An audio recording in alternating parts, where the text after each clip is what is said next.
You have any recollections of the licorice mill behind there? One of the old factories there, between they had two bridges like dams on each side of the island, and they used to make licorice in one of them.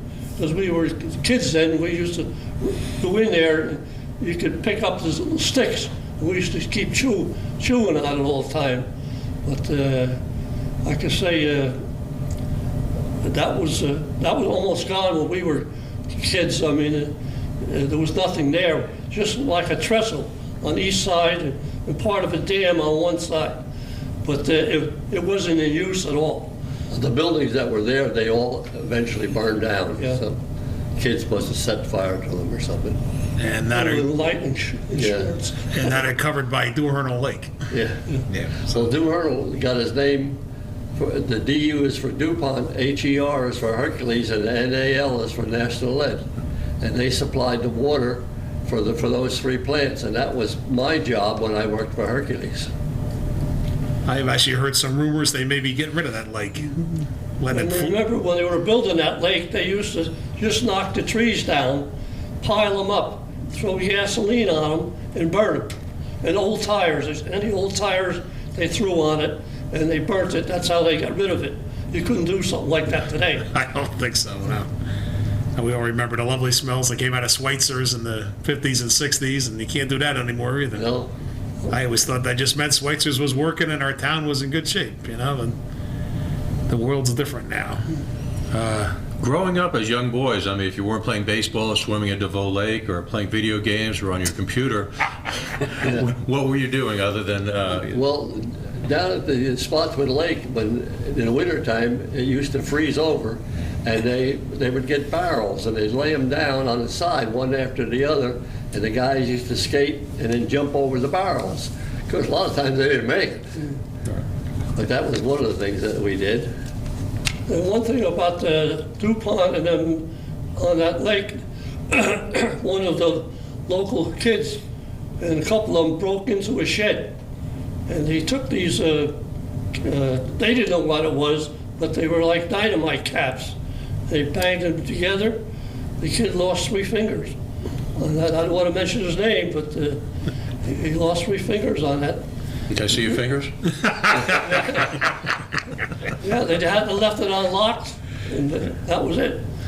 Used to have a swimming beach right where the Legion is, and the beach part there, and used to have to get the beach tags. They had a little concession stand there.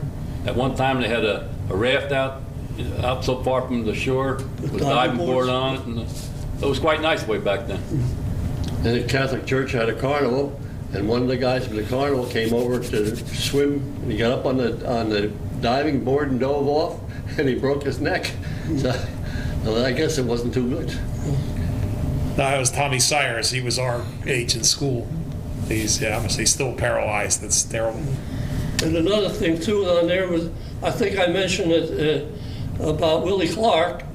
He lost his life in World War II, but we used to go ice skating in that lake.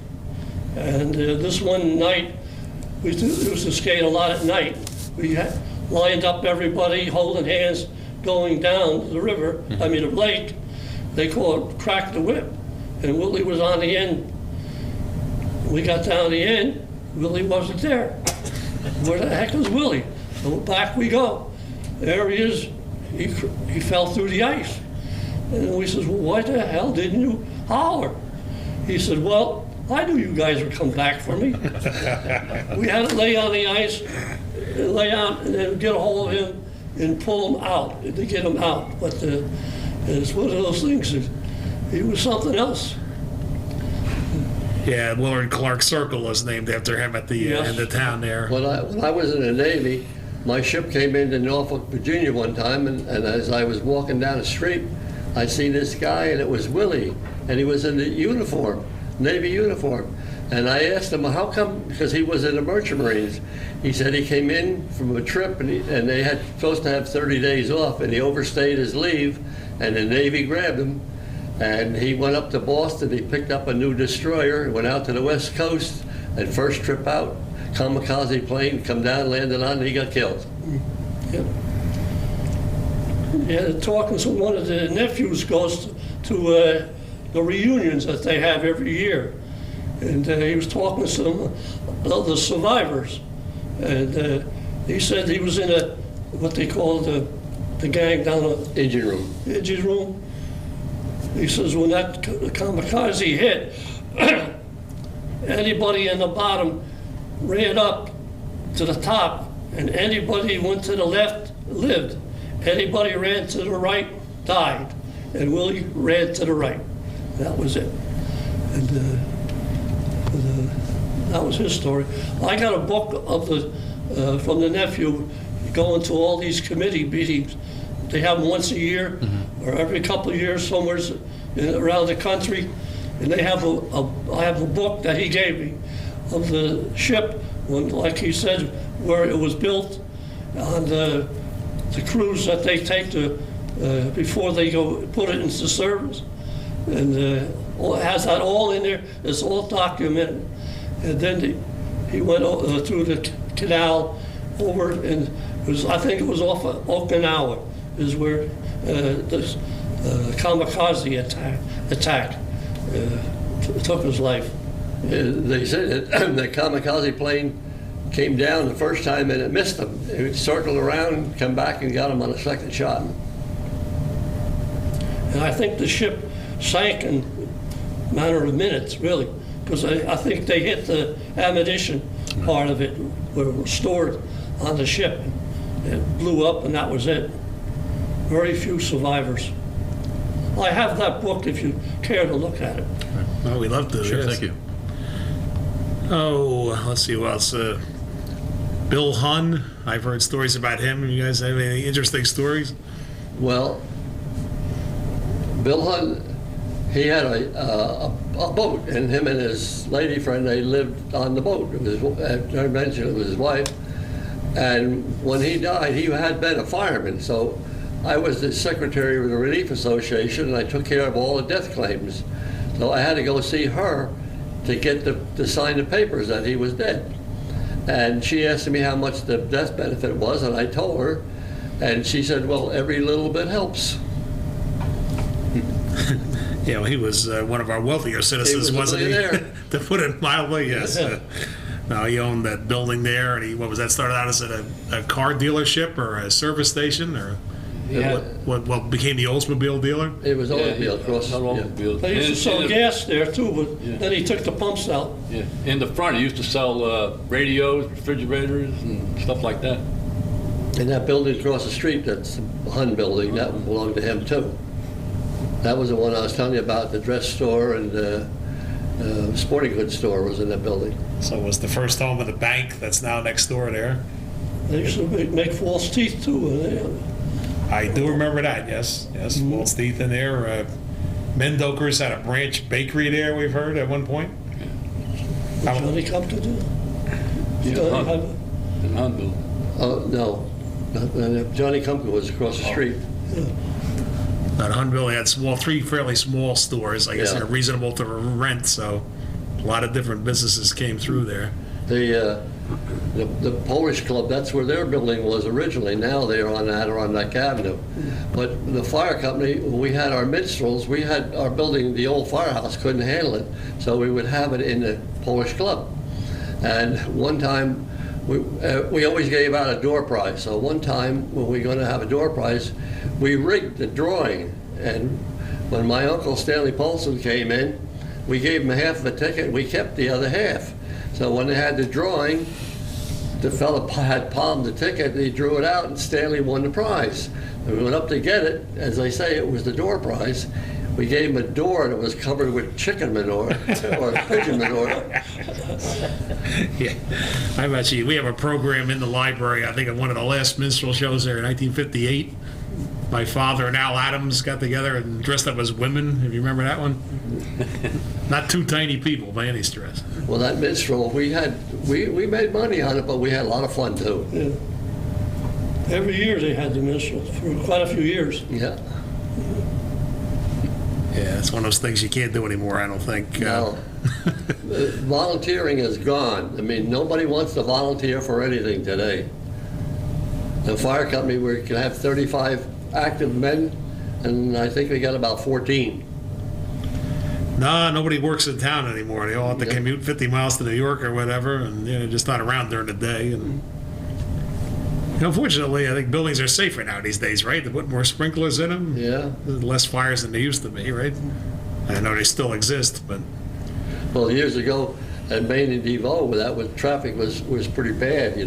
We used to sit on the steps of the hotel, and when the cars went by, we would check the license plates and see who could get a poker hand, and it'd take you an hour to get a poker hand before the number of cars going by.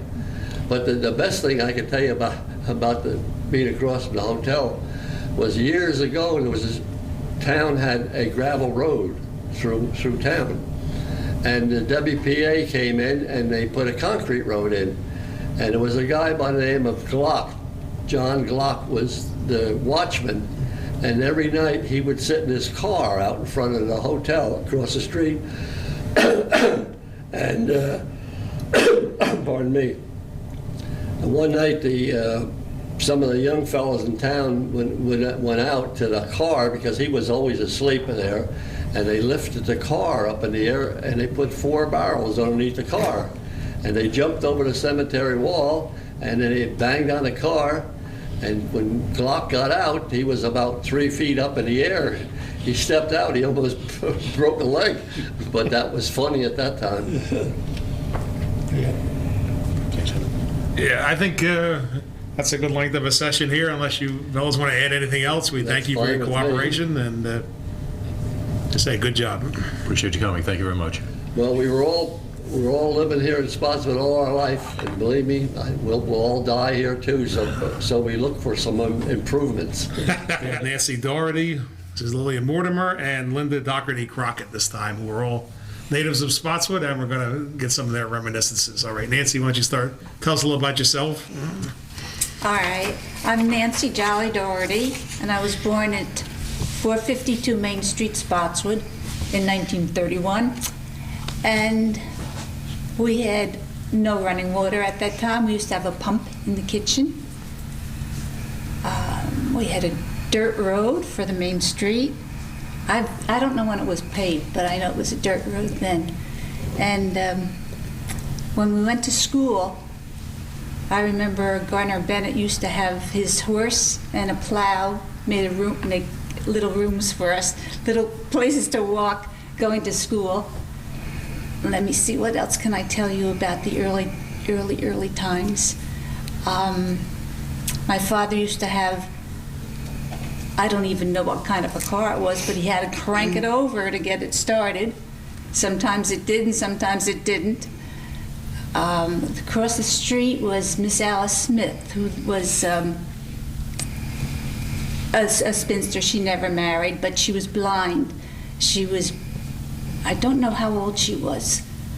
Let me see. She was quite old. Yeah, she must have been about over 90 when she died, and she died in about 1949, I think, someplace around there. But anyway, we used to sleep over there because she couldn't stay by herself at night. So first my brother, then my sister, and then I went over, and we had a horsehair mattress that we slept on. It was very, very comfortable. It sounds kind of hard, but it was very comfortable. She had a little pump organ, and of course another organ. And then Miss Prine, who lived 3 houses down for us, she had a spinning wheel, and she had a player piano. I was born in New York City, but came to Spotswood when I was about 3 or 4. I attended Birchall School, and the teachers who were in Birchall School at that time, Mrs. Kennedy was the principal. I had Mrs. Claw, Mrs. Birchall, Miss Michael, Mrs. Laufenberg, Mrs. Ross, Mrs. Cives, we called her, who was the former Eleanor Siegel. And when Mrs. Kennedy retired, Mrs. Birchall took over. And then finally, Mr. Shomley came over, and he was one of my teachers. Mrs. Shomley is still living today. Years later, when I was teaching in Spotswood, I taught in Spotswood for 40 years. My first year, I taught in Birchall School.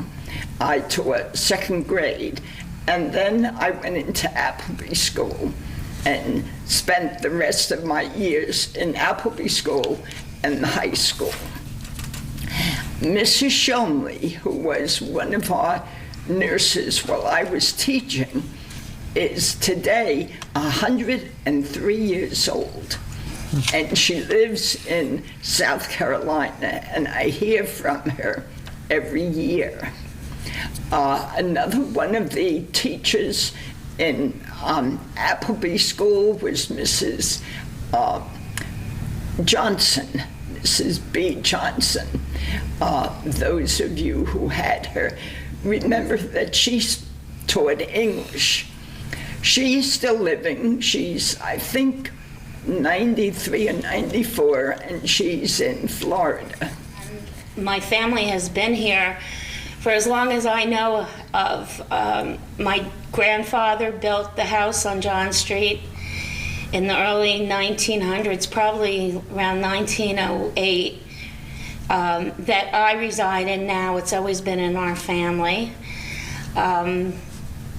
I am blessed to have had a mother who just loved Spotswood so much and really embraced living here. And she kept diaries, which I have for over a 15-year span of all her different experiences in Spotswood. And as a child, I loved to hear all her stories about riding in a cart, a horse-drawn cart, and the donkey bridge, and all the little places that I knew of as a child in the 50s. She grew up with too, because she was born in the house on John Street in 1913. One of my vivid memories of discussions with my mom was telling me how when her dad passed away in his 50s, he was laid out in our living room, which I guess was the practice of the day, that there weren't funeral homes that took care of that. If you passed away in your home, and the coffin was there. And one of my current neighbors still remembers that to this day, Adrienne Boyce, who grew up on John Street also. And I'm not sure what her age is, but she's probably one of the older citizens of the town.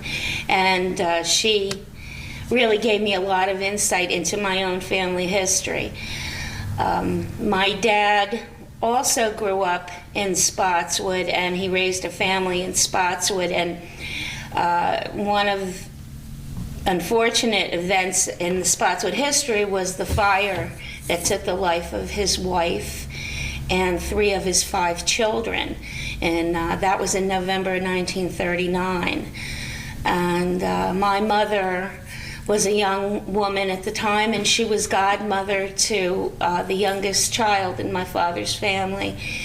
And she took my brother Teddy Doherty to raise him after the fire. And about 5 years later, my dad, Elwood Doherty, married my mother, who was Ethel Brown at the time. And I guess I should have mentioned that to begin with. My mother was Ethel Brown, and her father had been Merritt Brown. He had been on the Board of Education and served the town in many capacities. My brother Teddy, who was the youngest to survive the fire, later became the mascot of the fire department in Spotswood. And if you find pictures of old Memorial Day parades and you see a tiny little fireman walking down the street, that was my brother Teddy. And he served as a fireman for many years, and he's a retired fireman now. I grew up in the 50s. I don't know if you want me to extol a little bit on that, but I can tell you Sure. that I can. Yes. Okay, thank you. Remember, like it was yesterday, trips to the doctor. And our doctor was Dr. Hewlin. Dr. Hewlin was located on Main Street, and we would walk from John Street if there was a doctor's appointment. My mother would hold my hand, and we'd walk up Manalapan Road, and we'd always stop at the American store, which was a great treat for me because they had toys and dolls and all kinds of things, candy that were of interest to me. And my mom would always let me pick out a book or a coloring book or paper dolls when we were going to Dr. Hewlin's, because chances are you were going to be at Dr. Hewlin's office for a good number of hours. And you had to keep a child occupied if you were bringing a child there. So he was the most wonderful, warm doctor, and he never chased you out of his office. He was there to listen, to what your complaints were and to chat with you and to know you. So he was a wonderful doctor, and I recall him very fondly. And then also as a teenager growing up in Spotswood, there were lots of haunts where the teenagers would like to hang out, and I enjoyed my time at the community house. I remember, much to my parents' embarrassment, I was on the cover of the Sentinel, or the Spokesman it was called at that time, along with about 20 boys in front of the community house, because the picture, when it was printed in the paper, of the scene didn't take in like the 20 girls that were beside me. They only got me and the boys. So I remember that was a little controversial, and it wasn't really looked well upon to be hanging out in front of the community house. But kids want to be together, and there was no real place for us to gather, so it was there or in the community parking lot. Vernon Odds was there, which was A&L Luncheonette, I guess, when I was a teenager. The name had been changed, and it was a sweet shop, and we had some good times there. And hanging out by the lake, and often Spotswood Beach, as it was called, would be the scene of some teenage hullabaloo type parties with live music, and it was a great town to grow up in. And when I was young, Spotswood Lake was the spot. It had a beautiful beach. We had a dock right there, and we could swim out to the, I guess it was called the I dock or T dock out there. And there were diving boards, and we could dive from that. Until it was there a long time, until years later when one of the young boys dove down and hurt his neck, and they removed it. But at that time at Spotswood Lake, they even had a concession stand where you could buy hot dogs and soda, and it was really great. And during the winter time, all of us went ice skating. I think every person in Spotswood had a pair of ice skates. I learned to ice skate. I was given a pair of racing skates, and at that time I didn't know the difference. The racing skate had the long point in the front, and my dad made a pond. During the winter, he would get the soil and push it up, and we would put water in there, and all the neighborhood kids would come over, and we learned how to skate there, because they decided they didn't want us at the lake until we knew how to skate. But skating at the lake was wonderful, and in the evening when we would be there, when we were older, the guys, there would be these big barrels, and they would put logs in them, and we'd have a fire to keep us warm, and we'd skate all around. But you had to be careful when you were way, way out there, because the channel went through there. And I remember my husband before he was my husband, skating there and falling in and not wanting to run home and let his